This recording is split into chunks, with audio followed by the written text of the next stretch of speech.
Welcome to our channel Book by Book, where we take complex, transformative ideas and distill them into, well, actionable wisdom you can actually use right now.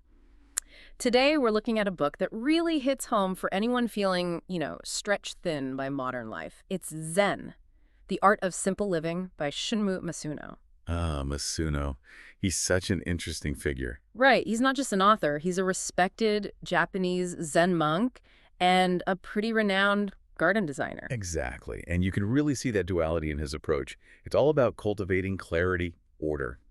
Whether it's placing stones in one of those amazing Zen gardens or, helping you arrange your own thoughts. That's a great way to put it. And this book, it really feels like it's written for anyone just exhausted by the constant rush, right? Overwhelmed by mental clutter, feeling like the world's just spinning way too fast. Absolutely. That's the core audience, I think. People feeling that burnout. And what's refreshing, I found, is his core idea. Which is That the biggest shift doesn't come from doing more, achieving more, adding more complexity. It actually comes from doing less. And maybe more importantly, noticing more. yes. Noticing what's already there. It's built on these tiny, almost mundane actions. Hmm. Arranging your shoes, pausing with your fork, watching a sunset. Micro acts, really. Microacts, I like that. And the central thesis, pulling from centuries of Zen wisdom but making it super accessible, is that real calm, real joy. It doesn't come from piling more onto your life. It emerges when you simplify. When you consciously clear away the mental clutter, reduce that stress, you naturally open up to the present moment. It's like revealing something that was hidden, not adding something new. Precisely. In a culture that's just built on more productivity, more stuff, more multitasking, Masuno's message is kind of radical. He's saying less actually gives you more peace, more purpose, maybe even more joy. And the way in isn't some huge, daunting thing. Not at all. You don't need to, pack up and move to a monastery. Right. It's about committing to these small daily reflections, these tiny shifts in awareness. Okay, so let's dive into that. Let's unpack how he translates these big Zen ideas into practical steps. He structures the book around specific practices, and we've sort of synthesized them into 6 key lessons that seem to act as doorways to this simpler way of living. Sounds good. Where should we start? Well, the foundation, I think, has to be what you mentioned earlier, making space. So, lesson 1, make time for emptiness. Ah, yes. The big one, and maybe the hardest one for our modern minds, right? Definitely. We seem almost terrified of empty time. Every gap gets filled instantly scrolling, listening to something, planning, worrying. Constantly stimulating the brain. Masuno argues that deliberately creating moments of not thinking about anything specific, that's the absolute first step towards a simpler life. It's foundational. It's like hitting a reset button that we never knew we had. We think the mind has to be on all the time. But that constant cognitive churn is just exhausting. Masuno uses a great analogy: the mind is a glass of muddy water. I remember that one. If you're constantly stirring it, adding tasks, reacting, consuming information, the water just stays cloudy. You can't see through it clearly. Makes sense. The practice of emptiness is just putting the glass down, letting it sit still, allowing the sediment, the worries, the mental clutter to naturally settle to the bottom. Clarity isn't forced, it just appears when the disturbance stops. So, practically speaking, it's not about achieving some kind of perfect Zen void, which feels, frankly, impossible for most of us. No, not at all. It's about stopping the stirring. So, an example might be tonight, maybe before bed. Instead of reaching for your phone or turning on the TV, Just sit for 5 minutes. Maybe focus on your breath. Maybe just stare out the window. Let thoughts drift by like clouds. Don't grab onto them. Don't analyze them. Just let them pass. a moment of non-reaction, that's basically mental rest, isn't it? That's a perfect way to put it. Mental rest. Okay, so from that internal space, Masuno moves outward, connecting mind and body. Which brings us to lesson 2. Start with your shoes and your space. Right. This is such a beautiful, tangible example of Zen practice in the everyday. He literally suggests that the simple act of turning around and lining up your shoes neatly when you take them off, that act itself can bring order to your mind. It sounds almost trivial, doesn't it? A centuries-old philosophy focusing on shoes. It does initially, but that's the genius of it. It's about mind-body unity. Think about how we usually arrive home, mind still racing, maybe stressed from work or the commute. Yeah, just kick them off, dump the bag. Exactly. We just toss things aside because our internal state is still chaotic. Aligning the shoes is a deliberate pause. It's an anchor. It says, okay, I'm transitioning. I'm here now. It connects the physical environment to the mental state. Absolutely. Your external space often reflects your internal space. If the entryway is chaotic, it subtly reinforces a feeling of mental disorder. Tidying, in the Zen sense, isn't just about cleaning. It's an act of intention, of respect for the space, which then ripples inward. So caring for your immediate environment becomes a way of caring for your mind. Precisely. It's not about achieving perfect Marie Kondo-level organization necessarily. It's about the conscious act of bringing order to one small thing. When you pause at the door, align those shoes, maybe straighten to picture frame, you're signaling to yourself, the rush stops here. Inside this space, we are present, we are intentional. That small act shifts you from just reacting to everything to actively choosing presence. Yes, and that intentionality carries through to other areas, like the dinner table, which leads perfectly into Lesson 3. Practice gratitude in the ordinary. Ah, the fork technique. The fork technique. Masuno suggests putting your fork down after every single bite. Again, sounds simple, maybe even a bit odd. But think about what it does. It forces a pause. It makes you slow down. It helps you actually feel grateful for the nourishment you're receiving in that moment. Instead of just shoveling it in while thinking about the next 10 things on the to-do list. Right. In monasteries, gratitude for food isn't just a polite thought. It's deeply ingrained. The meal represents a whole chain of effort, growing, harvesting, cooking, rushing through it, especially while distracted.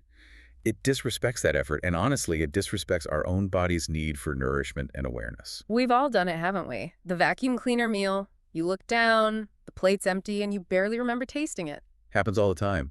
Putting the fork down breaks that automatic chain. It makes you chew properly, notice the texture, the flavor, acknowledge the feeling of being fed. So gratitude isn't some huge abstract feeling here. It's like Masuno says, a seasoning. It brings flavor to ordinary moments. Exactly. So the challenge for you listening is, next meal, try it. Just consciously slow down, fork down between bites, take a breath, notice the food, maybe a quiet internal thank you.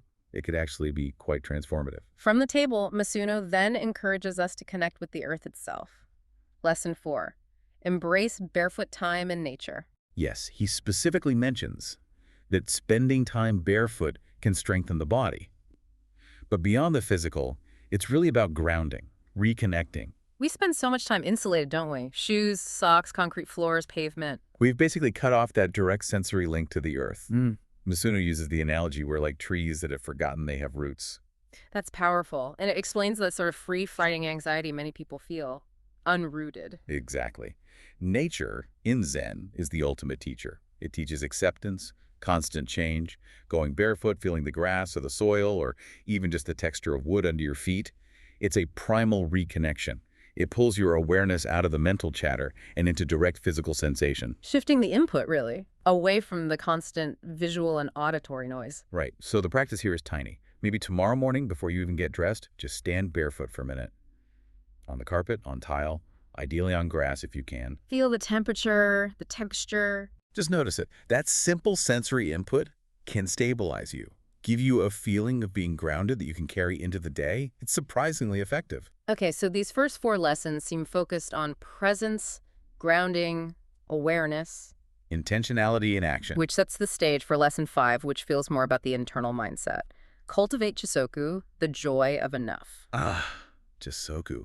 This is so central to Zen simplicity. Yeah. And it's probably the biggest challenge to our typical Western way of thinking, you know? Definitely.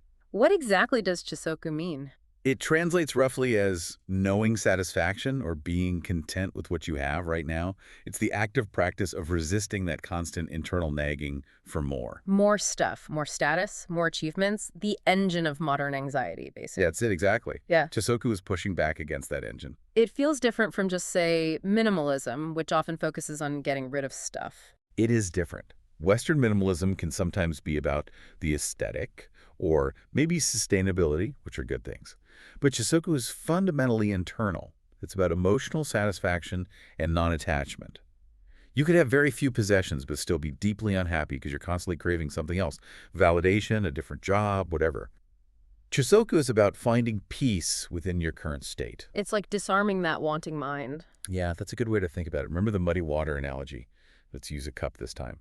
If you're always trying to cram more into your cup, then it can hold more desires, more ambitions. It just overflows. And that spillage causes anxiety, requires constant cleanup. Right. Chisoku's realizing the cup holds exactly what it needs right now. Right. And that's okay. It's sufficient. That worry about overflow just vanishes. So how do we practice that? It sounds good, but how do you do it? It starts with questioning your desires. Try this. Yeah. Think of something you feel you need today. Maybe it's a new gadget. Maybe it's praise from your boss. Maybe it's just a fancy coffee. Write it down. Then ask the Chisoku question. If I didn't get this, would I still be fundamentally okay? Would my actual survival or basic well-being be threatened? Usually the answer is probably no. 9 times out of 10, right? Ah. It might be a preference, something you want, but it's not a true need. Recognizing that difference, distinguishing preference from necessity, that's the path to finding satisfaction internally rather than always seeking it externally. That's a really useful exercise. Okay, and the final key lesson we pulled out. Lesson 6. Embrace impermanence and change. This ties everything together, really. It's a core truth in Zen. Everything changes. Enika or Mujo. Masuno uses the example of watching a plant grow, right? Yes. Planting a flower, watching it bud, bloom, maybe eventually fade and wither. Seeing that entire cycle not as a tragedy, but as a natural process. As a lesson in acceptance. Which is hard for us. Western culture often seems built on trying to prevent change. We fight aging, we resist career shifts, we mourn the end of things as if permanence were the goal. Exactly. We see change as loss, often. Zen teaches that change is the only constant. Fighting it is like trying to stop a river from flowing.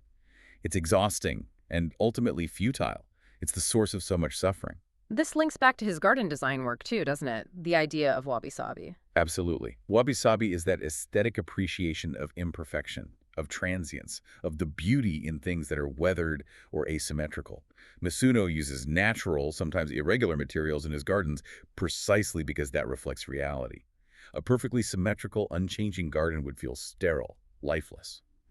So when we resist change in our own lives, losing a job, a relationship ending, even just the seasons changing, we're essentially demanding that life stay static just for us. Right. And that creates tension, struggle. Accepting change doesn't mean giving up. It means stopping the fight against the current. When you accept the reality of the flow, you can actually navigate it more effectively, adapt and move forward without burning yourself out through resistance. So the practice isn't about forcing change or stopping it, but about observing it. Observing without judgment. Look at something changing around you, a plant, like Masuno suggests, or the clouds moving, or even just noticing how your own thoughts and feelings shift throughout the day. And the key is? Simply acknowledge, here is what is, not this is terrible or I wish it were different, but just this is the reality right now. That simple acceptance frees you from denial. It allows you to act constructively based on what is, not on what you wish was. Okay, these 6 lessons are incredibly powerful. Make time for emptiness, start with your shoes and space, practice gratitude in the ordinary, embrace barefoot time, cultivate Chisoku enough, and embrace impermanence. But this brings up a really important question for me. Masuno has 100 practices in the book. How do we take all this on board without it becoming just another overwhelming to-do list? Aren't we risking a kind of spiritual multitasking, trying to achieve simplicity by adding more tasks? That's a fantastic question. It really gets to the heart of implementing this, and it addresses what Masuno calls the paradox of effort. Paradox of effort. Okay. Yes, there is an initial effort required. You have to consciously choose to do these things. But, and this is key, it's effort directed towards presence, not towards achieving some external outcome or ticking off a checklist. Ah, okay. So he doesn't expect you to religiously do all 100 things every day. Definitely not. That would defeat the entire purpose. He provides an underlying framework. The book itself is structured as 100 daily practices. Yeah, short chapters, often with illustrations. Exactly. They're designed to be small, digestible invitations. Maybe you focus on one practice for a day or even a week. You experiment with it, see how it feels, let it sink in until it starts to become more natural, more of a habit. The goal is to build the muscle memory for intentionality. So it's like building a template for living simply, not creating a rigid schedule. Precisely. Think of them as invitations to replace unconscious, often stressful habits like automatic worrying, rushing, mindless consumption with conscious, anchoring habits like aligning your shoes, breathing mindfully, or putting your hands together in gashu. Yes, the simple gesture of putting your palms together. We'll touch on that in the takeaways. Got it. So these practices are tools within a larger framework. Right. And a key part of that framework is his idea of seclusion in the everyday. This is really interesting. It's his modern take on the traditional Zen practice of monks retreating to remote mountains for spiritual practice. How cute, I think it's called. Yes, Sankey. Masuno knows most of us can't just disappear into the mountains. So he teaches us how to find that same sense of seclusion, that mountain dwelling, right in the middle of our busy city lives. How does that work? It's a psychological shift. You train your mind to find moments of stillness amidst the noise. That park bench you sit on during lunch. The view out your office window for 2 minutes. Even just closing your eyes at your desk and taking 3 conscious breaths. Those become your mountain caves. Exactly. You're mentally stepping back from the rush, even if physically you're still there. It reclaims little pockets of peace within the day. That really changes the feeling of it. The practices aren't adding to the chaos, they're designed to interrupt it. Precisely. And that's where the strong emphasis on mind-body unity comes in again. Why are so many practices physical? Aligning shoes, putting down the fork, walking barefoot, joining the hands. Because the body anchors the mind. You got it. When you're fully focused on the physical sensation of your feet on the ground, or the precise movement of lining up your shoes, your mind doesn't have space to simultaneously fret about that email you need to send. The physical act grounds you in the present, pulling you away from the endless loop of mental chatter. So the effort involved is, as you said, effort that frees, not effort that ties you up in knots trying to achieve something. That's the goal. Effort that liberates rather than entangles. Okay, this makes a lot more sense in terms of actually doing it. We've talked about the core philosophy, the key lessons, the underlying framework. How about we boil this down even further? Let's pull out some super concrete, immediate actions someone listening right now could try today or tomorrow. Great idea. Distilling it into actionable takeaways. Exactly. Drawn from Masuno's wisdom, here are, say, 10 immediate actionable takeaways to help shift that internal rhythm from chaotic to calm. Ready? Let's hear them. Okay. Number 1. Start each day with 5 minutes of emptiness. Before the phone, before the coffee, before the planning. Just sit, breathe, notice. Give your mind that blank slate. Crucial first step. Number 2. Line up your shoes every time you come home. Make it a ritual. That 2-second pause signals a shift from outside stress to inside calm. Simple, physical, effective. Number 3. Place your fork or spoon down between every single bite at your next meal. Really chew, taste, swallow before picking it up again. Forces presence. The fork technique in action. Number 4. Go barefoot for a short walk. Even just a mini on the carpet, wood floor, or ideally grass or dirt outside. Feel the ground beneath you. Reconnect, literally. Number 5. Write down one thing you already have or that is enough. A possession, a relationship, a quality. Practice Chisoku by consciously acknowledging sufficiency. Counteracting the more monster. Number 6. Look at a plant or tree and notice its change. A new leaf, a fading one, the way it moves in the wind. A simple visual reminder of impermanence and acceptance. Eating wabi-sabi everywhere. Number 7. Find your quiet mountain-dwelling spot in the city. That bench, that window, that corner. Identify it and use it for micro-retreats during the day. Claiming your urban sanctuary. Number 8. Arrive early by 10 minutes for something routine. A meeting, leaving the house, picking someone up. Intentionally build in buffer time. Not rushing is a profound act of simplicity. Choosing calm over urgency. Love that one. Number 9. When irritated or facing conflict, join your hands in gashu. That's the palms together gesture you mentioned. Yes. Palms together, maybe near your heart. It's a simple Zen gesture.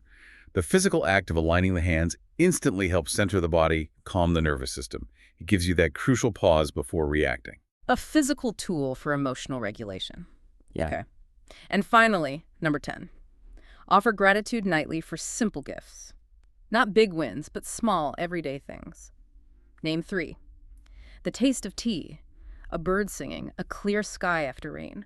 Focus on what's already good. Grounding yourself in appreciation for the present. That's a beautiful list. They seem doable, right? Not overwhelming. Exactly. And the key message from Masuno, I think, running through all of this, is that even implementing 1 or 2 of these consistently, it starts to change things. These small practices are the most direct path he offers to mental clarity, to living intentionally. They are essentially tools to reclaim your attention. Reclaim your attention. I like that. If you commit to just, say, aligning your shoes every day or really tasting each bite, you are actively, consciously taking back moments of your day from the grip of noise, hurry, and that endless stream of anxious thoughts. You start shifting from living on autopilot, just reacting to demands, to living consciously, guided by your own intention. So Zen, the art of simple living, isn't asking for some massive life revolution. Not at all. It's more like, well, he's a garden designer, right? It's like he's giving you a small, gentle set of gardening tools for your own mind and space. That's a perfect analogy. Use them to prune away the mental weeds, the clutter, water the roots of your own being, presence, gratitude, acceptance, and then just watch what starts to grow. Clarity, peace. They blossom naturally. Beautifully put. So the final thought we want to leave you with today, drawing from the heart of this book, is maybe a bit provocative. In a world that seems absolutely obsessed with constant movement, endless noise, and competing demands for every second of your attention, perhaps the most radical, the most powerful gift you can give yourself is simply to be still, even for a moment. If you let these simple lessons, these micro practices seep into your daily rhythm, Masuno promises, and I think we can see why, that you won't just start living more simply. You'll start living much, much more richly. Hear, hear. Stillness holds surprising depth. It really does. So if you found this book summary from Book by Book helpful, we'd really appreciate it if you'd subscribe to the channel. That way you won't miss out on more summaries like this one. And, if you liked it, give it a like. Share it with friends or family, anyone you think might benefit from a little more simplicity in their life. Your support, your engagement, it genuinely motivates us to keep digging into these books and bringing you the best summaries we can.